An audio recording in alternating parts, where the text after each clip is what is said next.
Hey, and welcome back to the Ecom 80/20 podcast, where we help ecom businesses work smarter, not harder. We're back for another week, and we're excited to be here. But more importantly, to show how much we care about our listeners and how much effort we put into this, Isaac is chiming in from vacation. He's chiming in down from Florida. So we don't want to miss a week. We want you all you listeners to get a great podcast and not miss that consistency that we try to give to our listeners. So Isaac, how's it going down in Florida? Florida is great. Love it down here. It is, it's just the weather could be a little bit better, but from what I hear up in the north, where I'm from, northern New Jersey, it is probably about a foot of snow right now. So that was the cherry on top of us being down here. That not only do we have a great time in Disney World, and then we went over to Miami for a vacation after vacation, we now know that it is a disaster back where we are. So glad to be here. Yeah, from what I hear, it's not so great. But where I am is pretty cold here in Israel too. So happy to be here, happy to be inside where it's warm. But we're just excited to be back for another week of the Ecom 80/20 podcast. And Gotta keep it consistent. We're all about the consistency, and that talks about consistency in your marketing efforts too. And one of the things we want to talk about today is building that foundation. We touched on it last week when we were talking about the technology needs for a company when they're starting their e-commerce efforts, and you have to start at the base and the baseline, the foundation. And the foundation is, especially for acquiring new customers and new leads to your business, is the foundation of your CRM and your ESP, your email service provider, your customer relationship management. So today's topic is smart foundation, center your marketing around the CRM. So one of the most important things when you start your marketing is to make sure that you're able to acquire and keep that data, the information that you're getting from the visitors to your website, get them into your system so that you can market and talk to them efficiently and smartly, and do it on a consistent basis, all about consistency, making sure that you're not letting those people that come into your website just fall through the cracks. Because if you do, then you're wasting all that marketing effort, all those marketing dollars, and you're not getting anything out of it. It's just going down into that funnel, dropping out the bottom. We like to talk about the flywheel. We just had a call this past week with someone who was very, very impressed with the flywheel concept. And that's really the core of our marketing, core of our messaging. So Isaac, let's talk a little bit about what that means when, why are we starting with that CRM? What's the main point when we set up our marketing efforts to start with the CRM? Why there? It's a great question. I think that a lot of people don't realize that that everything centers around. Well, if we back up a second and say, hey, what is our marketing supposed to do? Generally, our marketing is intended to grow the lifetime value of our customer, right? And you want to be able to kind of grow our business profitably, predictably, and sustainably. The best way to do that is by understanding your customer and seeing what they're spending on, what they have a propensity to spend on, and predict what they're doing, right? We all know how that works. We all get an email that says, hey, time to refill your order, like from or recommendations from Blue Apron. Or even my wife gets, she's a customer of Misfits Market, where they are a subscription grocery business. And they send an email to her reminding her to place her order because they know she's about to replenish. And it's all about predicting what the customer is going to do. And if you don't center everything around the customer, well, you don't have the data to power those decisions and power that great marketing. So everything needs to center around that one data point called the customer, and called really, I guess you call it first party data for the most part. So that is CRM, how you build that customer relationship. So it's so important. Otherwise, you're just kind of taking on different metrics from different platforms. Yeah, for sure. And talking about those platforms, a lot of people that we talk to, they hear the flashy parts of marketing. They hear the sexy parts, getting out to the customer, really being out in front of them, and email kind of gets the back seat, and it doesn't get the love that it deserves because it's not in front of everybody's face all the time. And even if you're checking your email a million times a day, you just don't think about it as a marketing channel. Yeah, and everybody gets those solicitations for sales or replenishment emails, but you just don't think about it too much as a marketing channel. And one of the main competitors, if you will, with email is social media. And social media is one of those things that, like, oh, I have to get followers, I have to get people to see my brand, I have to get influencers to get really in front of them, or else people are not going to know that I exist. Now, social media is just a channel. It's just a way for people to see that you exist, see what your products are, your services are, and really selling a presence. But we try to equate social followers with email subscribers, because to us, a subscriber is a lot more valuable than a social follower, because they're just interested in your product. They're not necessarily interested in what you have to sell or what you have to offer. So talk about the benefits of, yes, social media is great, but how does it contrast with email, if you will?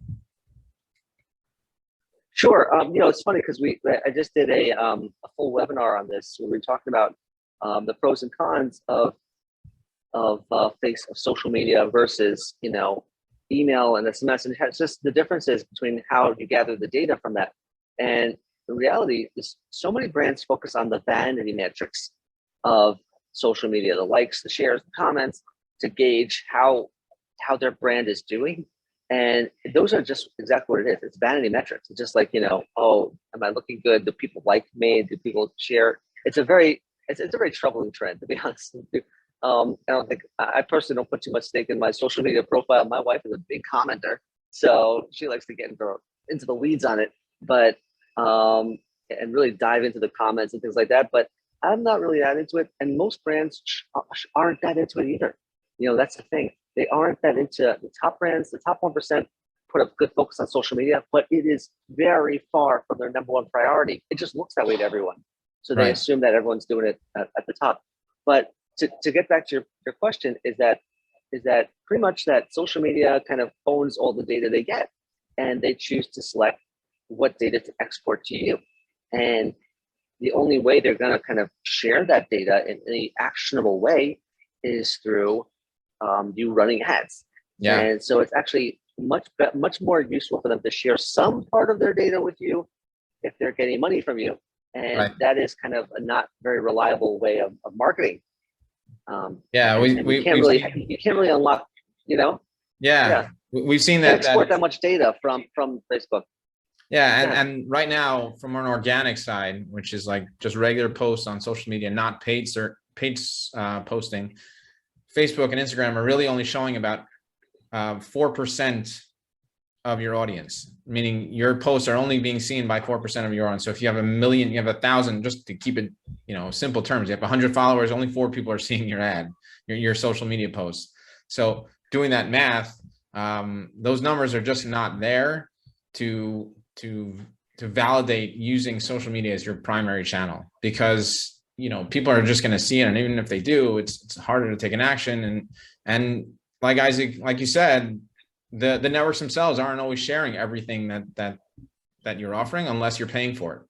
And even then, it's still, they're only deciding who sees what based off of the interest and things like that. So and to add one more point about this, if you look at the graphs, and I looked at them, and you can definitely visit our webinar page, highflyerdigital.com/webinars, to see some of the past webinars. You'll see that there's an inverse relationship. The advertising is rising really fast, like maybe about 50% a year, 20% a year, depending on the channel, depending on the platform, and our organic reach is dropping by like 40%. Every year. So organically, you're not even reaching your core audience. You literally have to pay money in order to market them, and that's just not a good way of running a business. It's good for maybe the first-time buyer. Okay, fine, we'll give you that. But to grow a customer, like you said, a relationship.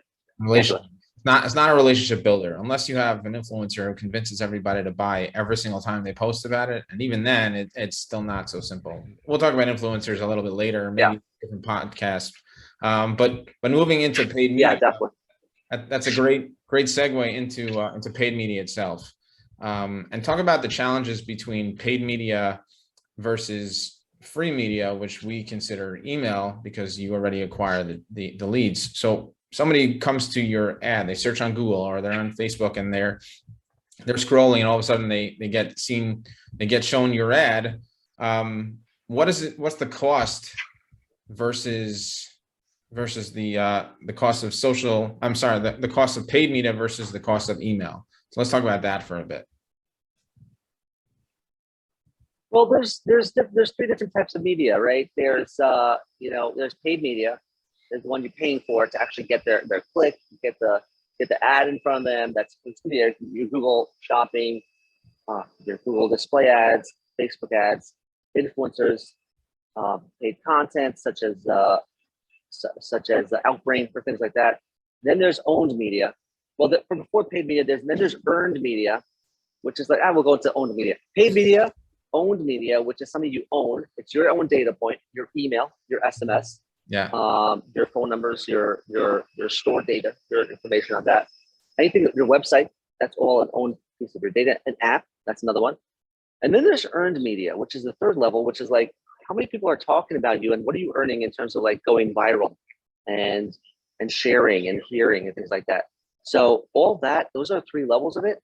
And probably the best, most predictable one is owned media, right? You can't predict, what you're going to earn in terms of if going viral. I haven't gone viral yet. Maybe you have. Maybe I have. I don't know. Nope. But we don't know. So not quite. Not quite. Not quite. Not TikTok yet, but maybe one day. Right. Exactly. But we're not like, that we're not banking everything on it. It's great if it happens, but we're not basing our marketing budgets and our future of any agency on it. The great if it happens. But then there's owned media, which you actually do own and you can actually start, doing things with it. But paid media is just expensive. And as much as you can migrate a person from a paid media into an owned media, you'll be a lot better off.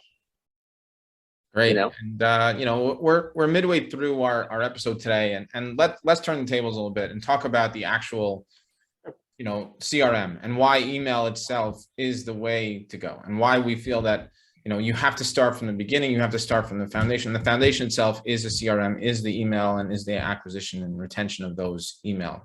So the best way to set up a CRM and the best platform to use, like I said last time, we're agnostic, but let's talk about the CRM itself and why it is the critical and most important channel to start your marketing efforts with, and not social, not SEO. SEO is important, but not paid search and paid social. So I definitely think that, from my experience and from our experiences too, right? All these channels are great for acquiring customers, and they're so important for getting traffic to your site. But if you haven't set yourself up to capture as much data as you can when a customer comes to your site, or really a visitor comes to your site, you're missing out on a massive amount of opportunity. You're not unlocking some data points that allow you to retarget them. You're simply kind of renting space and renting ad space from Google and Facebook, and there's no need to. So you can make your business a lot more robust, a lot more profitable by just simply focusing on capturing as much data and personalizing that relationship on your own terms going forward. In addition, if you are in a kind of a more of an enterprise type of business and you're like at the level of like, you can actually personalize your website through your CRM. Yeah, that's great too, because that means every visitor, I keep saying customer yet, but there's just a visitor level. You haven't gotten them to customer yet. So that's another reason, is that the visitors that come to your site can have a much more personalized experience once they get there. And that's done by your website. That's done by the back end of your website. And that's kind of nested on your customer behavior. Right. So that's really the best, most ultimate way to do it. So those two really have to talk to each other more than any other channel. I mean, right? The website is obviously where the purchases happen, and the email and CRM is the information center. It's the customer data is all there. It feeds the information back to the website, and like you said, they're enterprise level. You can customize your landing page directly to the visitor. I've gotten personalized emails from companies that I've worked with or that I've been a customer at, where there's a coupon code already in the email that gives me a landing page directly towards me and says my name on it, and they know what my page is and what my information is. So that's a huge benefit to having your data sync with your website, so that you know exactly what your customers want to see, making personalized and allowing that to really really allow me as the customer, allow you as a customer to benefit and make that personalized purchase, if you will. Right, and I'll give you one example before you go on to the next. Is that one example of it is that one brand that I worked on was selling high-end electronics, high-end cameras, and that's a great product kind of like sell. You want to sell the high-end $2,000 items, but when you looked at the data and saw that first-time visitors that came to your site were actually only buying hard drives and buying small things, and just the high propensity of them to buy a hard drive or a flash drive was higher. So you want to show the recommendations on your site. The very first page they see it is hard drives or entry-level products for now. Yeah.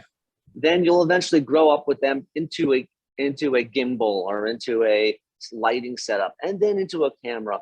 So eventually you'll get them to a higher level. You don't need to show the products you really want to hawk right away. Just use your data that you centered around the customer to show whatever is most relevant to them at that time in their buying cycle. And that's really the way to do it. Yeah, So and that's really one of our core values here at High Flyer Digital is focusing on the customer and the customer data. It's literally one of our pillars, and you can't really do anything in your marketing efforts. You can't really do anything in your sales strategy if you don't know who you're marketing to. If you don't know what your data, the data that you're trying to acquire and you're trying to use to make smart decisions. And we're all about working smarter, not harder here. And if you are not taking that information that you're getting, or if you're not getting the data, then you don't know what you're trying to sell. And sometimes, a company comes online and they have this great idea of the product that they want to sell, and this is going to be our flagship product. And like you said, everybody that's coming to the camera shop site is buying hard drives. Well, now the customer is telling you exactly what it is that they want, and maybe you shift your marketing strategy. Maybe you shift your efforts to sell those smaller end products to allow people to buy what they want.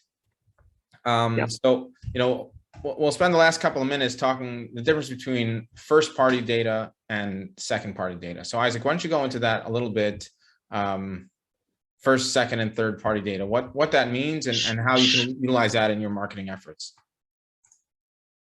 Yeah, I think the most important part about data is understanding what it is and where it comes from, and understand what to do with it. So that's exactly what you said.